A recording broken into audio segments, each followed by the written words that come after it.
warahmatullahi wabarakatuh. Jumpa kembali dengan kami di Radio Sindiran Sindirun. Tentunya tetap kami selalu berharap ya Anda diberikan suatu kesehatan, keberkahan dan rezeki yang berlimpah ruah dimanapun Anda berada. Ya baik di dalam negeri maupun yang sedang merantau di luar negeri. Oke, sukses selalu buat Anda semuanya. Oke, langsung saja kita bahas mengenai sebuah kabar di mana Fadlizon yang mengatakan kalau Pak Jokowi adalah diktator. Makanya Fadlizon harusnya belajar bahasa tubuh. Jokowi itu bukanlah seorang diktator ya. Demikian ditulis oleh Michael Sando ya. Fadlizon, belajarlah bahasa tubuh ya. Jokowi itu bukan diktator.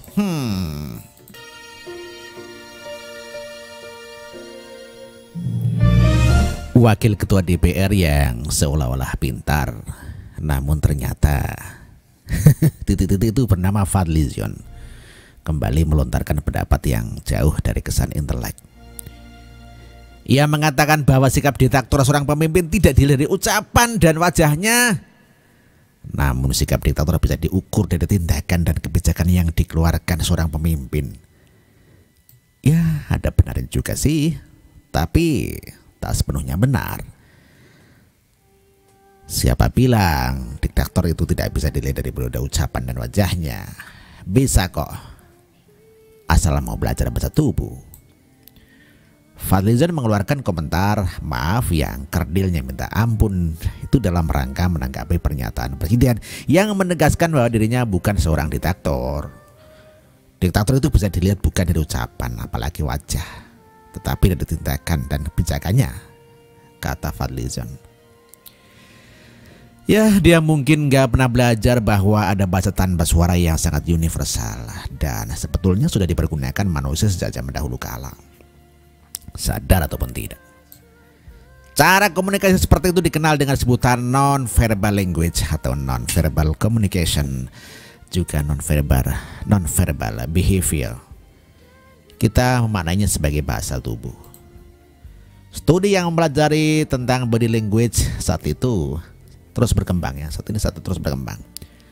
Sejarah bernama Charles Darwin sebagai pelopor pembelajaran bahasa tubuh lewat bukunya yang berjudul The Expression of the Emotion in Man and Animal tahun 1872.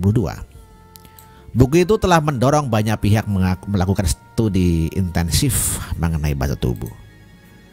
Bertahun-tahun setelah itu, para peneliti yang mempelajari tentang ekspresi wajah dan bahasa tubuh mencatat bahwa ada hampir 1 juta non-verbal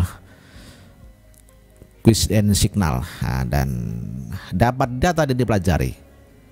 Profesor Bert Wistel mengestimasi bahwa jumlah komunikasi non-verbal yang manusia lakukan sesungguhnya lebih banyak daripada komunikasi verbal kita. Jauh lebih banyak. Ya, saya pernah belajar tentang bahasa tubuh. Ya, maka saya juga bisa tahu orang seperti apa Fadlizon ini hanya dengan melihat gaya bicaranya, mimik dan raut wajahnya serta gambaran isi otaknya seperti apa.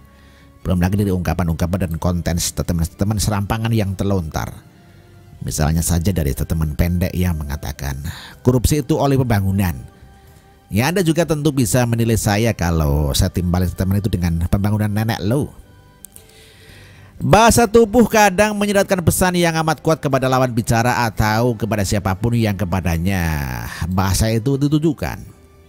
Sebagai contoh sederhana, seorang wanita dengan bahasa tubuh dan tatapan matanya saja tanpa perlu membuka mulutnya, ia sudah dapat mengirim pesan tertentu atau bisa serupa dengan sebuah pandangan look to kill yang sontak membuat laki-laki manapun akan segera paham apa yang diinginkan wanita tersebut. Jan pasti nggak paham akan soal ini. Begitu juga dengan para suami. Coba Anda perhatikan bahasa tubuh, tatapan mata, kerlingan mata, pelototan sang istri atau bahasa tubuh lainnya yang ia tampakkan. Maka kita akan tiba-tiba lagi langsung mahfum apa maunya dia. Padahal belum sepatah kata pun keluar dari mulutnya. Khatam berbahasa tubuh menjadikan komunikasi lebih efektif dan efisien. Zon jelas gak tahu ini. Terlepas dari bangsa ataupun budaya manapun Anda berasal, maka orang yang terlatih akan dapat mengartikan apa yang hendak Anda katakan lewat gerakan. mimik wajah, bahkan juga dari nada serta intonasi bicara Anda. Orang-orang ini juga belajar bagaimana mencari tahu bahasa apa yang digunakan seorang hanya dengan melihat gaya dan gerak-geriknya. Luar biasa bukan? John pasti nggak pernah tahu soal ini. Banyak yang dia nggak tahu sih. Paling yang ada di otaknya barangkali hanyalah tentang pembangunan saja. Lain tidak. Untuk bisa menjadi seorang pemimpin yang sukses, insting bahasa tubuh juga sangat dibutuhkan di dalam keperluan untuk mengendalikan para bawahan. Ketegasan misalnya. Tidak boleh secara otomatis diidentikan dengan otoriter atau diktator. Pemahaman penggunaan bahasa tubuh ini sangat diperlukan. Seorang ahli komunikasi, Lisa Bill Marshall, pernah memberikan tips bagaimana bahasa tubuh para pemimpin karismatik yang sukses. Rupanya hampir semuanya saya temukan ada pada diri Pak Jokowi. Perhatikan di bawah ini. Ya, apa saja itu? Antara lain adalah dengan pengelolaan intonasi suara yang tepat. Suara dengan nada tinggi pasti akan menjengkelkan. Lain halnya dengan suara dengan nada yang rendah. Anda dengar cara Pak Jokowi bicarakan? Apakah itu nada seorang diktator? Lalu juga berikan senyuman yang natural. Jangan pernah meremehkan tersenyum. Dengan tersenyum ada banyak manfaat yang bisa diperoleh. Ada banyak penelitian yang telah dilakukan terkait dengan manfaat dari tersenyum. Secara akal sehat pun tersenyum akan membawa kita kepada perasaan keadaan yang lebih baik. Jokowi mudah senyum, hanya orang blow on yang akan mengatakan tidak. Dan menurut penelitian ternyata ketika orang tersenyum ada suatu bahan kimia yang dilepas di dalam otak. Begitu juga ketika melihat orang lain tersenyum. Nah, keadaan seperti inilah yang sangat dibutuhkan oleh seorang pemimpin. Bisa mengendalikan diri dengan baik dan tidak mudah stres. Kemudian gaya pose yang kuat. Ini yang menentukan ya, buatlah gaya pose yang lumrah, tegas dan bisa menyampaikan pesan yang kuat pada orang lain. Bukan yang dibuat-buat. Kesan gagah tidak selalu harus ketika ia menunggang kuda jantan yang kelaparan. Tidak seperti itu. Menyampaikan kepercayaan diri dengan kuat namun harus halus ke publik. Itu akan membuat Anda semakin tidak terhormat. Jokowi punya ini dan tak terbantahkan. Juga gestur tubuh yang mendukung. Gestur tubuh yang tepat dan sesuai secara alami akan mendukung sesuatu yang disampaikan menjadi lebih mudah dan dipahami dan mudah diingat. Anda lalu silahkan bandingkan sendiri gestur tubuh Jokowi, SBY, Prabowo, Fahri Hamzah, Fadlizon. Jawab dengan jujur gestur tubuh siapa yang paling berkesan bagi Anda. Kalau kurang ingat, bukalah YouTube dan plototin satu-satu gestur tubuh masing-masing mereka. Di akhir video, semoga Anda tidak semaput melihat gesturnya si John di dalam setiap kesempatan bergaya di depan kamera ya, yang banyak ilfil mungkin ya. Ya. Jawab diktator. Ada salah seorang dosen saya dulu pernah dijuluki diktator ya. Saya tanya kenapa.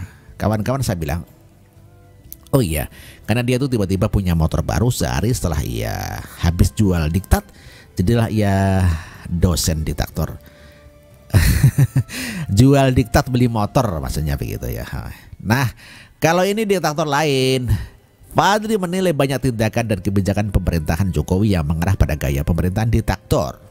Misalnya langkah Jokowi yang menerbitkan Perpu pengganti peraturan pemerintah pengganti Undang-Undang Nomor 2 tahun 2017 tentang organisasi kemasyarakatan. Ia menilai Perpu tersebut bergaya diktator karena bisa membubarkan ormas tanpa melalui proses pengadilan. Sejauh ini baru satu ormas yang dibubarkan menggunakan mekanisme Perpu, yaitu Hizbut Tahrir Indonesia. Selain itu, ada juga penangkapan demonstran dengan tuduhan makar. Orang yang membuat dan menyebarkan ujaran kebencian kepada pemerintah di media sosial juga kerap ditangkap oleh aparat kepolisian. Dengan berlagak agak pintar, ia mengutip sebuah pepatah. Begini katanya, kita harus ingatkan karena ada pepatah mengatakan power turns corrupt, absolute power corrupts absolutely. Bagaimana tanggapan Jokowi? Seperti biasa, kalem, santai dan memberi jawaban halus namun amat menohok. Bukan tipikal jawaban seorang diktator, jauh beda. Kata Jokowi pelan, gak usah takut, presidennya gak diktator kok. Jokowi juga mengatakan sekarang di medsos banyak yang menyampaikan Pak Jokowi itu otoriter, diktator. Masa wajah kayak gini, wajah diktator? Saya setuju. Kita juga bisa menilai seseorang itu lewat mimik wajah, kok sama seperti lewat gestur tubuh dan statement dia. Sangat bisa. Validor saja yang nggak tahu atau pura-pura bego. Masa sih Jokowi itu diktator? Kata Jokowi lagi. Merujuk konstitusi kita, tidak ada satupun institusi yang memiliki kekuasaan mutlak, apalagi seperti diktator. Jokowi justru merasa heran atas isu yang ditujukan pada dirinya. Sebab ketika awal menjabat ia jujur di isu miring bahwa dirinya tidak tegas, kelemar-kelemar, bahkan sampai disebut sebagai presiden deso. Jokowi lalu bertanya, begitu kami menegakkan undang-undang malah balik lagi loncat menjadi otoriter, diktator. Yang mana yang benar? Yang benar yang mana? Yang kelemar-kelemar, yang deso, atau diktator atau otoriter? Iya, mungkin Jong bisa jawab. Ayo silahkan jawab pertanyaan Pak Presiden itu. Hari ini kebebasan bertanya dibuka lebar-lebar, tetapi kebebasan menjawab pun terbuka lebar. Nanti di zaman dapat sepeda lah. Tinggal pilih mau yang roda 2 atau 3, mau yang pakai keranjang di depan atau keranjang di belakang.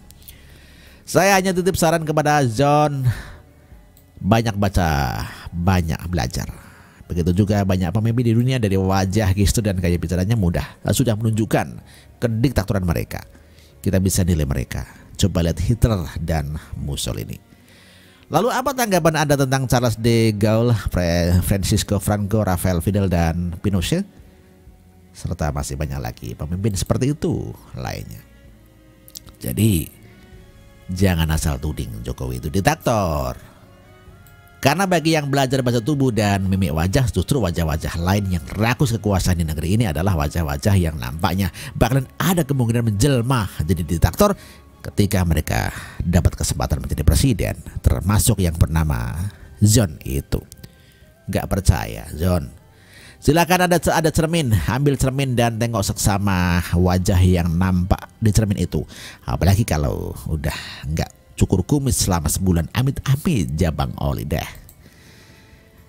Ya ternyata benar juga tulisan di bawah ini ya. Tolong disiman baik ya. Tukang kritik berbadan kembali itu memang keterlaluan. Oke, nanti kita bacakan. Oke, ditulis oleh Michael Shendow, creative writer and trainer motivator live in Jakarta. Everything is breathing.